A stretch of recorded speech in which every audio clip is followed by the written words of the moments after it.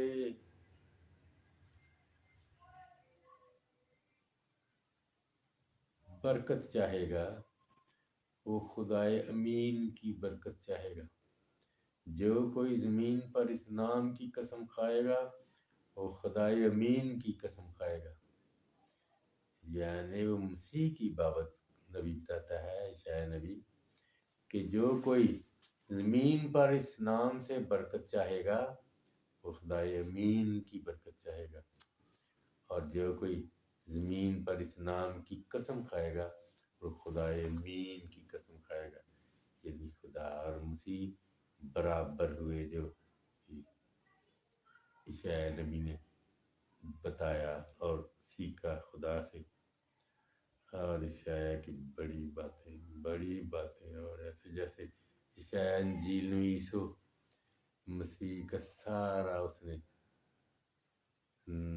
نسب نامہ کیسے پیدا ہوا، کمواری سے پیدا ہوا۔ 7ویں باب میں کہتا ہے دیکھ کمواری حاملہ ہوگی بیٹا جنے گی اور اس کا نام مانویل رکھے گی، یعنی خدا ہمارے ساتھ۔ پھر آگے 8 میں کہتا ہے ہمارے لیے ایک لڑکا پیدا ہوا اور ہمیں ایک بیٹا بخشا گیا، سلطنت اس کے کندھے پر ہے، اس کا نام یہ ہے عجیب، مشیر، خدائے قادر، ابدیت کا باپ، سلامتی کا شہزادہ۔ یعنی اس لڑکے کا نام خدائے قادر، ابدیت کا باپ، خدائی ہوا نا۔ اور اس نے 11ویں باب میں پڑھے، آگے بتاتا اس کے باپ دادا کا نام کہ یسی کے تنا سے کمپل پھوٹے گی اور خدا کی روح اس پر قرار پائے گی۔ پڑھنے والا 11واں باب۔ اور پھر آگے جا کے وہ کہتا ہے جیسے انگور کے گچھا میں کھٹے دانے پائے جائیں اور کہا جائے کسی کے لیے خراب نہ کر کے کہ ان میں برکت ہے، اسی طرح میں کروں گا، یعنی سب کو ہلاک نہ کروں گا۔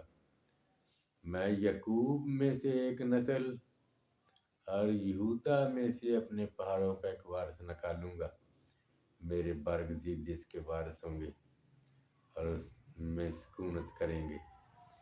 یعنی یعقوب سے یہودا اس کا بیٹا، اس کے قبیلے میں سے مسیح آئے گا۔ جیسے آگے ہم سارے مسیح کرسمس کے دنوں میں پڑھتے ہیں، اے یہودا کے بیت الحم، تو یہودا کے حاکموں میں ہرگز سب سے چھوٹا نہیں، کیونکہ تم میں سے ایک حاکم نکلے گا جو میری امت کی گلہ بانی کرے گا۔ یعنی یعقوب کی نسل سے، یہودا کے قبیلے سے، اور اسی کی نسل سے یسی پیدا ہوا۔ یسی کی طرح سے کمپل پھوٹے گی، اور یسی کی طرح سے داؤد کی نسل سے مقدسہ مریم ہوئی۔ تو یہ ساری اس کا نسب نامہ باپ دادا کے نام تک نبی نے بتا دیا کہ کیسے کیسے ہوگا، اور اس کے بعد پیدائش رسولوں نے 2000 سال پہلے انجیل میں لکھا ہے۔ اور دل کرتا ہے کہ اور بات میں کروں، جب باپ اور بیٹا برابر کہتے، 14ویں باب میں یوں کہتے، چلو جلدی کچھ کر لیتے ہیں۔ 14ویں باب میں یوحنا کی انجیل 14 باب میں کہتا ہے خدا پر ایمان رکھتے ہو، مجھ پر ایمان رکھو، میرے باپ کے گھر میں بہت سے مکان ہیں، اگر نہ ہوتے تو میں تم سے کہہ دیتا۔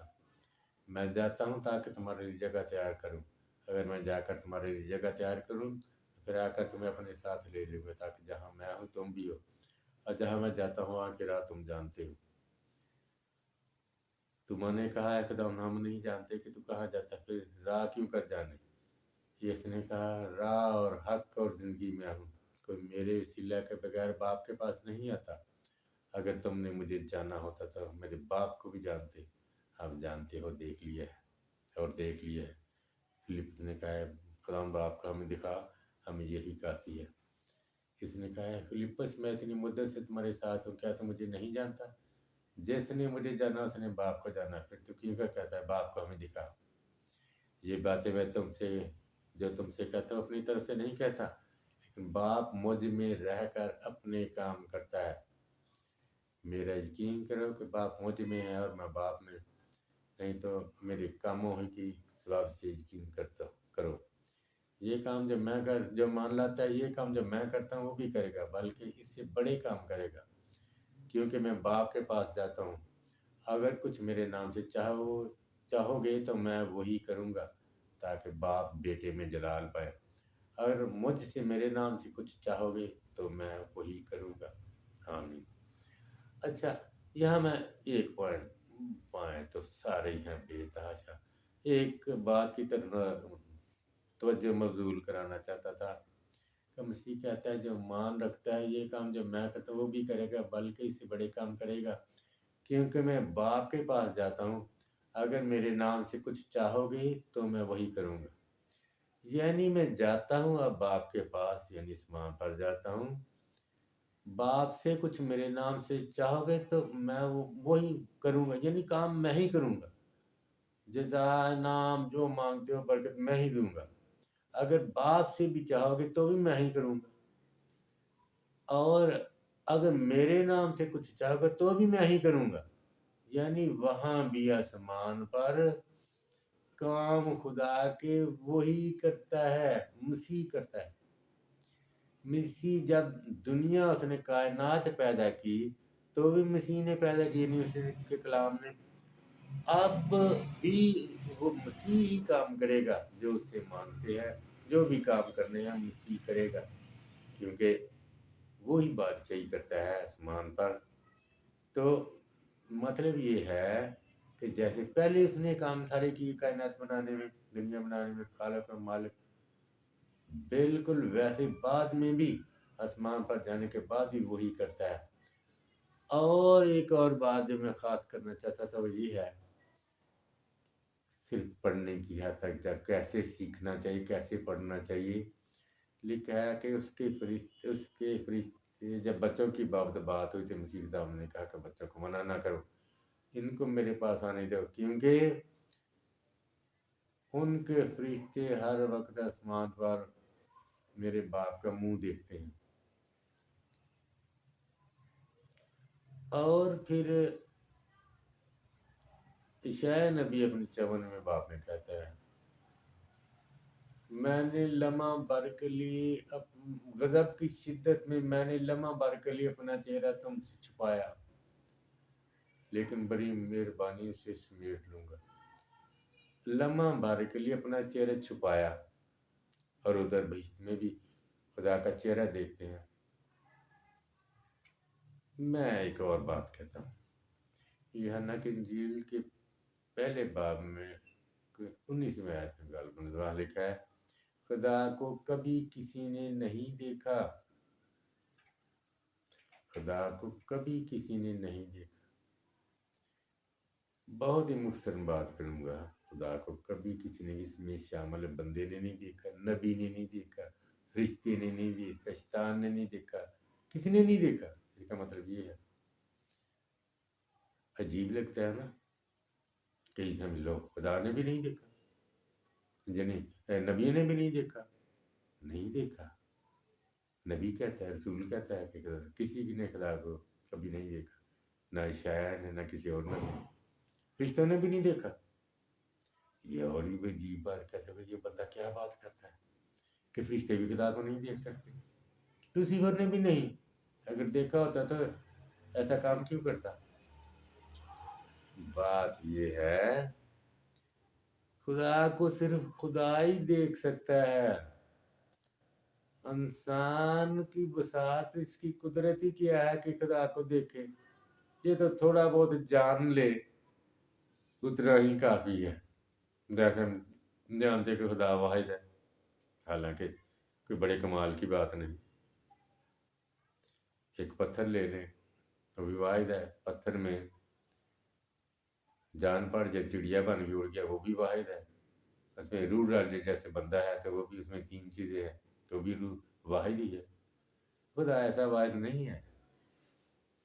اور طرح کی وحدانیت اس میں ڈھونڈنی چاہیے. تو وہاں کہتا ہے خدا کو کسی نے کبھی نہیں دیکھا. خدا ہی دیکھ سکتا ہے. جب ہم بہشت میں جائیں گے، جنت میں جائیں گے، تو بھی ہم خدا کو نہیں دیکھیں گے. ہم صرف مسیح کو دیکھیں گے اپنے جلالی بدنوں کے ساتھ. مسیح کو جلالی بدن میں صرف مسیح کو دیکھیں گے. اور جو کہتا ہے کہ اس کا چہرہ دیکھتے ہیں، اس کا مطلب یہ ہے خدا کے کام. ہم خدا کے کام دیکھتے ہیں، یہاں بھی وہاں بھی دیکھتے ہیں. جیسے شاعر نبی نے کہا، میں نے غضب کی شدت میں لمحہ بھر کے لیے اپنا چہرہ تجھ سے چھپایا.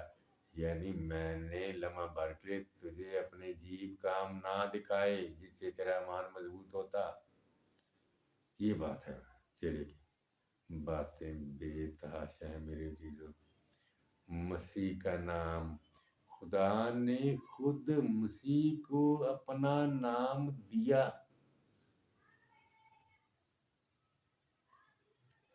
کیا بات ہے. باتیں ایسی ہیں یوحنا کی انجیل میں جس کی کوئی بات نہیں، حد نہیں.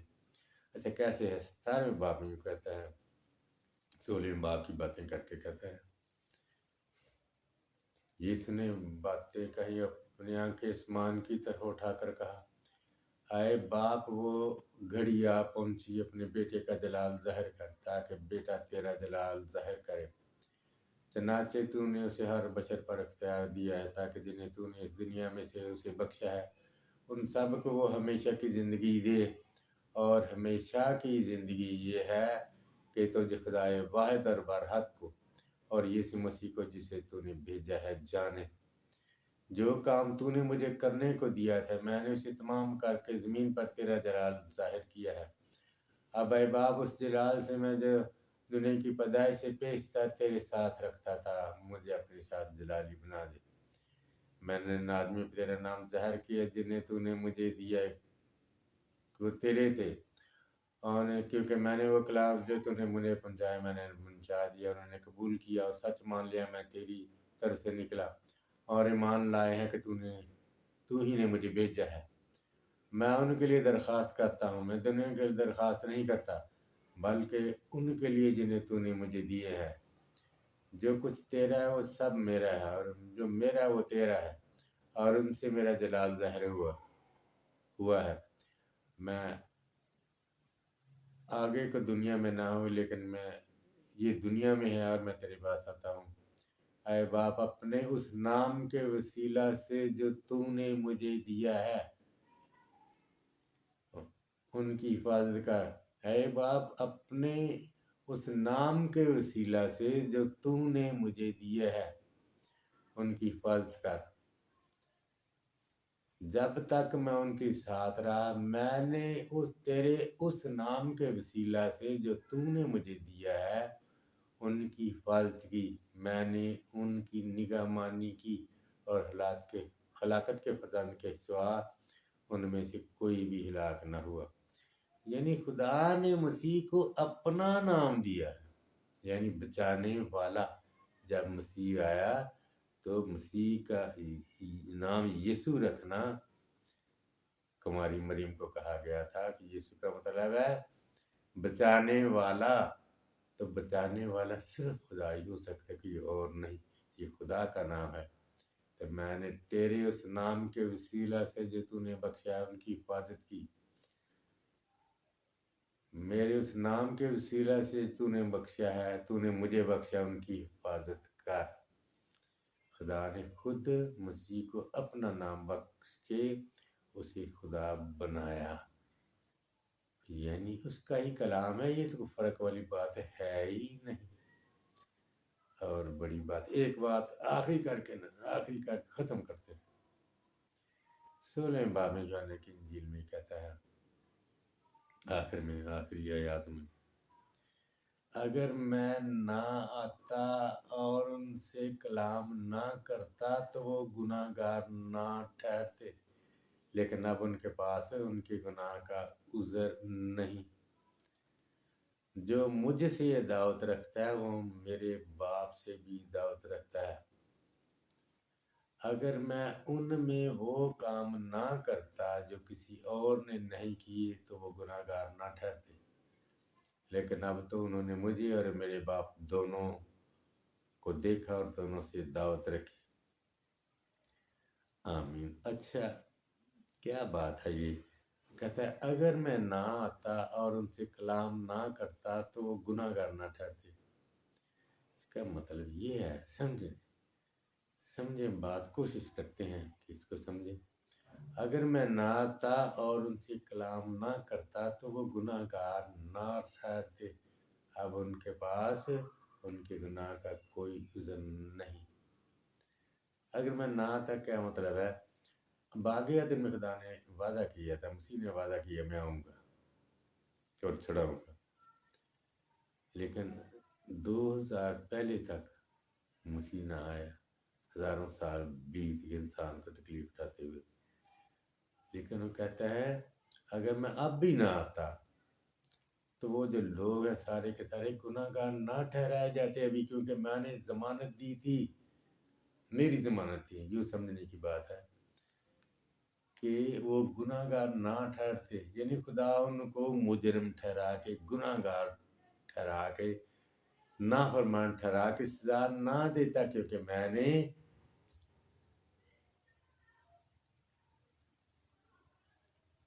بات کی تھی، میں نے تسلی دی تھی کہ میں ان کو فرمانبردار بنا دوں گا۔ اس لیے کیا ہوا، اس کا مطلب یہ ہے کہ مسیح نے باغ عدن میں ہی دوزخ کا دروازہ بند کر دیا تھا کہ کوئی بھی دوزخ میں نہیں جائے گا جب تک میں نہ جاؤں۔ تب آپ نے منظور کیا تھا، کیونکہ نافرمان آدم اور اس کی ساری اولاد جنت کا دروازہ، بہشت کا دروازہ خدا نے بند کر دیا تھا، کیونکہ آدم اور اس کی ذات ناپاک ہو گئے ہیں۔ آدم زادہ ناپاک ہیں، میرے پاس نہیں آ سکتے، یعنی جنت میں نہیں آ سکتے، خدا نے دروازہ بند کر دیا تھا۔ لیکن مسیح نے کہا میں گارنٹی دیتا ہوں کہ میں ان سب کو چھڑا لوں گا۔ اس لیے مسیح نے دوزخ کا دروازہ بند کر دیا کہ کوئی دوزخ میں نہیں جائے گا۔ اس آیت کا مطلب یہ ہے، پھر پڑھ لو، سنتے ہیں۔ اگر میں نہ آتا اور ان سے کلام نہ کرتا تو وہ گناہ گار نہ ٹھہرتے، لیکن اب ان کے پاس ان کے گناہ کا کوئی عذر نہیں۔ جو مجھ سے دعوت رکھتا ہے وہ میرے باپ سے بھی دعوت رکھتا ہے۔ اگر میں ان میں وہ کام نہ کرتا جو کسی اور نے نہیں کیے تو وہ گناہ گار نہ ٹھہرتے۔ مطلب یہ ہے کہ مسیح کے لیے شرط تھی یہ بات کہ وہ آئے اور کلام کرے، اچھے طریقے سے کلام کرے، اور کلام کو، اپنی باتوں کو ایسے کام کر کے ثابت کرے کہ وہ مسیح ہی ہے، جو دوسرا کوئی شخص، کوئی فرشتہ کر نہیں سکتا۔ یعنی وہ کام کرے جو کبھی کوئی کر ہی نہیں سکتا۔ اگر میں نہ آتا ان سے، اگر میں ان میں وہ کام نہ کرتا، مسیح کا آنا ضروری تھا اور وہ کام کرنا بھی ضروری تھا جو کسی اور نے نہیں کیے، یعنی کوئی نبی، رسول، فرشتہ وہ کام کر ہی نہیں سکتا جو مسیح کر سکتا ہے۔ یہ بھی ضروری تھا وہ آئے، ضروری تھا کلام کرے، ضروری تھا وہ کام کرے جو کوئی اور نہیں کر سکتا۔ اور بہت باتیں ہیں مسیح بھیدوں کی، بات کرتے ہیں آج کے لیے اتنا ہی کا یہ کافی ہے پاک کلام کے پڑھے اور سنے جانے پر خدا کی برکت ہو آمین